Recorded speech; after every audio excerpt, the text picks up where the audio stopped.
Anggota BRIMOB pemerkosa anak di Parigi Motong, Sulawesi Tengah terancam dipecat.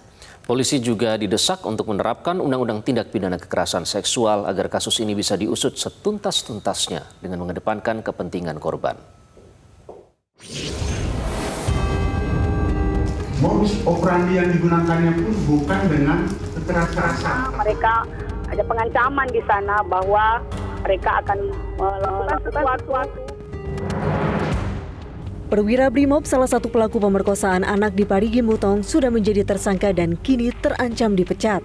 Namun ini belum cukup.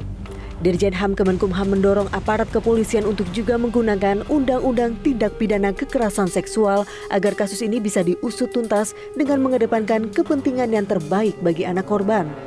Terlebih, polisi menggunakan diksi persetubuhan anak alih-alih pemerkosaan yang berpotensi membuat korban kembali menjadi korban alias reviktimisasi karena dianggap bersepakat dengan pelaku kekerasan seksual. Modus operandi yang digunakannya pun bukan dengan kekerasan ataupun ancaman kekerasan, melainkan dengan bujuk rayu, tipu daya, iming-iming akan diberikan sejumlah uang, akan diberikan sejumlah barang, baik itu berupa pakaian, handphone, bahkan ada di antara pelaku yang berani menjanjikan akan bertanggung jawab jika korban sampai dengan hamil.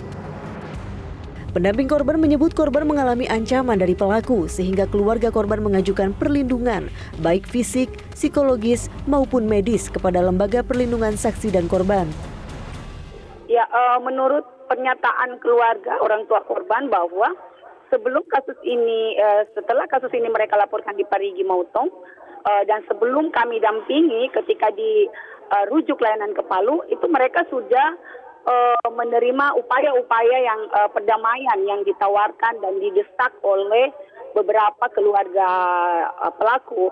Dan semalam juga sempat berbincang bahwa ada salah satu, kalau tidak salah istri pelaku yang mencoba menchat, mengirim pesan di medsos kepada keluarga, anggota keluarga korban, yang mana mereka ada pengancaman di sana bahwa mereka akan melakukan sesuatu ketika korban R ini nanti kembali ke Poso.